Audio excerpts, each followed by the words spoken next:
Hello friends. तो देखिए, Trump ने एक बार फिर से वेस्ट एशिया में अपना डील बॉम्ब फोड़ दिया है। तो अभी हुआ क्या है, खबर तो आपने सुन ली होगी। यूएस और सऊदी अरेबिया के बीच में एक so called peaceful nuclear energy deal sign हुई है, जिसके अंतर्गत अमेरिकन कंपनीज सऊदी अरेबिया में जा करके वहाँ पर न्यूक्लियर पावर प्लांट इस्टेब्लिश करेगी। वहाँ पर एक्सपर्टीज शेयर किया जाएगा, जो न्यूक्लियर मटेरियल है वो शेयर किया जाएगा, और साथ ही में जो यूरेनियम एनरिचमेंट फैसिलिटी है उसे भी इस्टेब्लिश किया जाएगा, जिसके चलते सऊदी अरेबिया अपना खुद का न्यूक्लियर एनर्जी के थ्रू पावर जनरेट कर सकेगा। बट देखिए, जितना सिंपल ये दिख रहा है उतना है नहीं। अगर आप वर्ल्ड पॉलिटिक्स उठा के देखें तो इसको एक कंट्रोवर्शियल डील माना जा रहा है, और जो दुनिया भर के मिलिट्री एक्सपर्ट्स हैं या फिर रीजनल पॉलिटिकल एक्सपर्ट्स हैं, वो इस पर सैकड़ों आर्टिकल्स पब्लिश कर चुके हैं। इस डील को माना जा रहा है कि ये सऊदी अरेबिया के लिए एक अपॉर्चुनिटी है, एक गेटवे है उसका खुद का न्यूक्लियर वेपन डेवलप करने की तरफ। तो देखिए, यूएस जिसने इराक को बर्बाद कर दिया, ईरान के साथ अभी जो संघर्ष चल रहा है, जो सो कॉल्ड न्यूक्लियर वेपन्स हैं उनको डिस्ट्रॉय करने के लिए, बट सऊदी अरेबिया की बात आती है तो यहाँ पे यूएस सामने से ऑफर कर रहा है।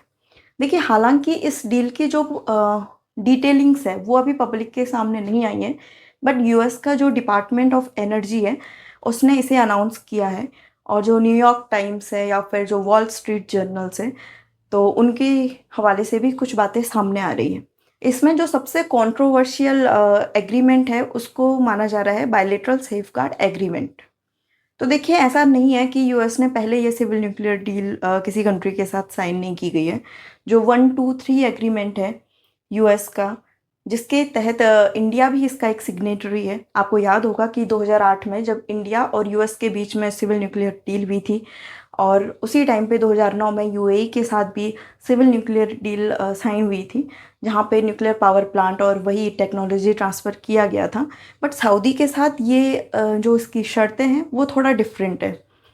तो देखिए, आज के इस वीडियो में हम यही डिस्कस करेंगे कि कैसे एक nuclear power plant, nuclear energy की आड़ में न्यूक्लियर बॉम्ब डेवलप किया जा सकता है, और साथ में जो परमाणु बम है या फिर जो परमाणु ऊर्जा है उसके बीच में क्या सिमिलैरिटीज़ है, क्या डिफरेंस है, इसको भी हम इस वीडियो में आज डिस्कस करेंगे। तो आज का ये वीडियो थोड़ा साइंटिफिक, थोड़ा एजुकेशनल होने वाला है, बट काफ़ी इंटरेस्टिंग रहेगा। तो आप अंत तक बने रहिए। तो चलिए शुरू करते हैं। तो देखिए, चाहे आप परमाणु बम बना रहे हैं या फिर आप परमाणु ऊर्जा बना रहे हैं, तो उसमें आपको एक फ्यूल की ज़रूरत लगती है। वो फ्यूल है आपका यहाँ पे यूरेनियम 235, जो कि आप जानते होंगे। बट देखिए, ये यूरेनियम एक ऐसी चीज़ है, जब आप इसको माइन करते हैं, जब रॉ यूरेनियम आपके हाथ में आता है, तो इसमें जो यूरेनियम 238 है, यूरेनियम का ही आइसो टॉप है, वो आपका 99% से भी ज़्यादा होता है। और जो यूरेनियम 235 है जिसकी हमें ज़रूरत है, वो आपका 0.076% ही होता है। तो फिर आप इसको एनरिच करना पड़ता है। अब एनरिचमेंट आपने सुना होगा, तो यूरेनियम का एनरिचमेंट का मतलब ये होता है उसमें से जो यूरेनियम 238 है उसको रिमूव करते जाना, जिससे कि आपके जो यूरेनियम 235 है उसकी मात्रा उसमें थोड़ा ज़्यादा हो सके। तो देखिए, जब आप पावर प्लांट बनाते हैं तो उसमें अगर 3 to 5% एनरिचमेंट आप करते हैं, मतलब कि 3 से 5% अगर उसमें यूरेनियम 235 पाया जाता है, तो ये आपके लिए इनफ होता है। बट जब आप परमाणु बम बनाते हो तो इस यूरेनियम को आपको थोड़ा ज़्यादा एनरिच करना पड़ता है, ज़्यादा प्योर करना पड़ता है। उसमें यूरेनियम 235 की मात्रा होनी चाहिए आपकी 20%। तो अगर आपने उसको 5% से ज़्यादा एनरिच कर दिया, तो इसका मतलब आपका इंटेंशन कुछ और है, ना सिर्फ पावर जनरेशन बट कि आप वेपनाइजेशन की ओर मुड़ रहे हैं। तो देखिए, जब 20%, तो इसका एक मानक है कि बॉम्ब बनाने के लिए आपको यूरेनियम 235 20% होना चाहिए। बट कंट्रीज़ क्या है कि वो थोड़ा ज़्यादा इसको एनरिच करती है, 60% किया जाता है, और उसके बाद 90% इसको प्रेफर किया जाता है बॉम्ब बनाने के लिए। ऐसा क्यों है? जब आपका 20% से काम चल जा रहा है तो आप इसको 90% क्यों बना रहे हैं? तो देखिए, जितना यूरेनियम 235 प्योर होगा, जितना ये एनरिच किया जाएगा 90%, उतना ही आपका जो वॉर हेड है वो काफ़ी लाइट वेट होगा, और काफ़ी उसका साइज़ काफ़ी छोटा होगा। तो इसको कैरी करने में through the missile of course आप बहुत लाइट वेट के ज़रिए आप काफ़ी दूर तक ये परमाणु बम इसका आप अटैक कर सकते हैं। तो देखिए यही ईरान ने किया था। जब कोई भी कंट्री है जो कि पावर प्लांट के नाम पर पे यूरेनियम को एनरिचमेंट करती है, तो उस पर कड़ी नज़र होती है यूएन की, आईएईए की, इंटरनेशनल एटॉमिक एनर्जी एजेंसी की, जो कॉन्टिन्यूसली अपनी स्ट्रिक्ट मॉनिटरिंग करती है कि कौन कंट्री कितना एनरिच यूरेनियम को कर रहा है। अगर 3 to 5% है तो देन इट्स ओके कि आप पावर जनरेट ही कर रहे हैं। बट अगर ये ज़्यादा पहुंच रहा है, और ईरान के केस में 60% एनरिच कर चुके थे। साथ ही में जो इनकी एनरिचमेंट फैसिलिटी थी वो काफ़ी सीक्रेट भी की गई थी, जिसमें आईएईए को भी यहाँ पर एक्सेस नहीं दिया गया था। तो अगर आप 60% इसको एनरिच कर रहे हैं तो ऑफकोर्स आपका मतलब साफ है कि आप परमाणु बम बना रहे हैं। तो इसी कारण से यूएस ने ईरान को अटैक किया है, और इसराइल ने भी, मतलब क्योंकि आप न्यूक्लियर प्रोलिफरेशन की ओर मुड़ रहे हैं। तो देखिए ये फंडा था आपका यूरेनियम एनरिचमेंट का। देखिए वही यूएस जो कि जिसने इराक को बर्बाद कर दिया, ये कह के कि वहाँ पे न्यूक्लियर वेपन्स मिलने वाले हैं, और ईरान के साथ जो अभी संघर्ष चल ही रहा है जिसका खामियाजा पूरी दुनिया भुगत रही है, और जो कि न्यूक्लियर प्रोलिफरेशन के सख्त खिलाफ है। तो वो सऊदी से जो अभी एग्रीमेंट हुआ है वहाँ पे बायलैटरल सेफगार्ड मैकेनिज्म रखा हुआ है। मतलब जो कि nuclear uranium enrichment facility Saudis में इस्टेब्लिश की है यूएस ने, उसकी मॉनिटरिंग यूएस खुद करेगा। खुद ही यूएस वहाँ पे इंश्योर करेगा कि ज़्यादा यूरेनियम है जो ज़्यादा एनरिच ना हो, 3 to 5% की लिमिट में ही रहे। इसमें यूएन की जो एक निष्पक्ष आप कह सकते हो आईएई है, जिस पे रशिया, चाइना, इंडिया, बाकी सारी कंट्रीज भी भरोसा रखती हैं।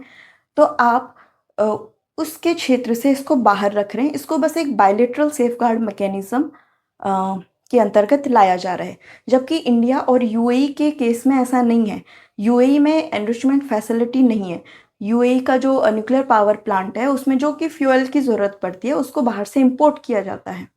बट सऊदीज़ में ये यहाँ पे फैसिलिटी इस्टेब्लिश कर रहे हैं, और इसी बात पर ये सबसे कंट्रोवर्शियल डील इसको माना जा रहा है। देखिए ये डील यहीं पे क्वेश्चन खड़ा करती है अदर कंट्रीज़ के लिए, रशिया, चाइना, इंडिया के लिए।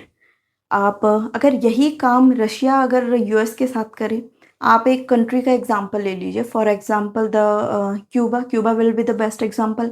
अगर रशिया यही काम क्यूबा में करे, वहाँ पर न्यूक्लियर पावर प्लांट की आड़ में वहाँ पे एक एनरिचमेंट फैसिलिटी भी इस्टेब्लिश करें, और इसको बायलैटरल सेफगार्ड एग्रीमेंट के तहत जो यूएन की एजेंसी है उसको बाहर रख करके वहाँ पे यूरेनियम एनरिचमेंट करने लगे, और इन फ्यूचर पता चले कि ये तो 20% से ज़्यादा एनरिच करने लगे हैं, मतलब न्यूक्लियर वेपन बनाने लगे हैं, तो ऐसे में यूएस का क्या रिस्पॉन्स होगा? तो यूएस की ये डील बाकी सारी कंट्रीज़ के लिए भी एक रास्ता खोलती है। एक आर्म्स रेस में सारी कंट्रीज़ दोबारा जा सकती है। अब जैसे चाइना है जिसका पूरा हाथ है पाकिस्तान के हाथ में, जो आज न्यूक्लियर वेपन है उसमें जो चाइना की काफ़ी सपोर्ट रहा है। बट अगर कंट्रीज़ खुलेआम ये सब करने लगे बायलैटरल, मतलब जो भी इनके राइवल्स हैं, उनके जो नेबरिंग कंट्री है या फिर जो भी राइवल नेशंस हैं, उनके अगेंस्ट अगर ऐसी डील्स लेके आने लगे, तो ये पूरी कंट्री को, पूरी दुनिया को ये एक केओस में डाल सकती है, और फिर से एक आर्म रेस, एक कोल्ड वॉर शुरू हो सकती है। तो देखिए अभी जो यूएस और सऊदी अरेबिया का ये एग्रीमेंट है, तो ये काफ़ी टाइम पहले से चल रहा था।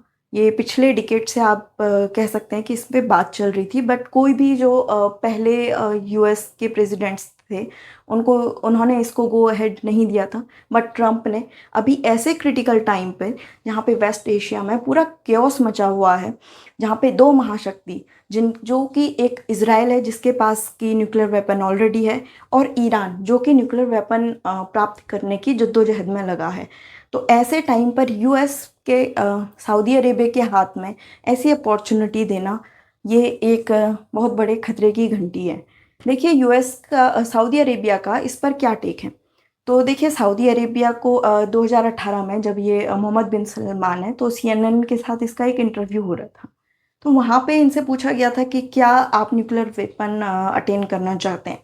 तो वहाँ पे एमबीएस का ये कहना था कि नहीं, we are not interested, but अगर ईरान न्यूक्लियर वेपन प्राप्त करता है तो हम भी अपना न्यूक्लियर वेपन प्रोग्राम स्टार्ट करेंगे एज सून एज पॉसिबल। मतलब सऊदी अरेबिया का इंटेंशन यहाँ पे क्लियरली हमें दिखता है। तो देखिए अभी तो ये प्रारंभिक स्टेज है इस डील की, और अभी इतना आसान नहीं है, अभी धरातल पर ये इम्प्लीमेंट नहीं हुई है, इन्फोर्स नहीं हुई है। बट इस डील को अभी यूएस लेजिस्लेचर से होके गुजरना पड़ेगा। हालांकि जो यूएस कांग्रेस है तो लोअर और अपर चैम्बर में दोनों तरफ रिपब्लिकन पार्टी का ही कंट्रोल है। बट फिर भी जो डोनाल्ड ट्रंप है उसको यूएस लेजिस्लेचर से ये जो एग्रीमेंट है उसको पास कराना होगा। और आपको मैं बता दूं कि यूएस लेजिस्लेचर में जिस प्रकार की लॉबी इजराइल की है, जिस प्रकार का पॉलिटिकल सपोर्ट इजराइल के प्रति है, वैसा सऊदी अरेबिया के प्रति नहीं है। और इजराइल इस एग्रीमेंट के सख्त खिलाफ है। तो इसका यूएस कांग्रेस से होकर के पास होना, अभी इसमें काफ़ी टाइम है। वैसे भी ये डील आने वाले 30 साल के लिए 30 साल का ये एग्रीमेंट है जिस पे tens of billions of dollars खर्च होंगे। तो इन फ्यूचर अगर ट्रम्प की जगह जो दूसरा प्रेसिडेंट आता है तो वो इस ऑपरेशन को हॉल्ट कर सकता है, वो इस डील को हॉल्ट कर सकता है।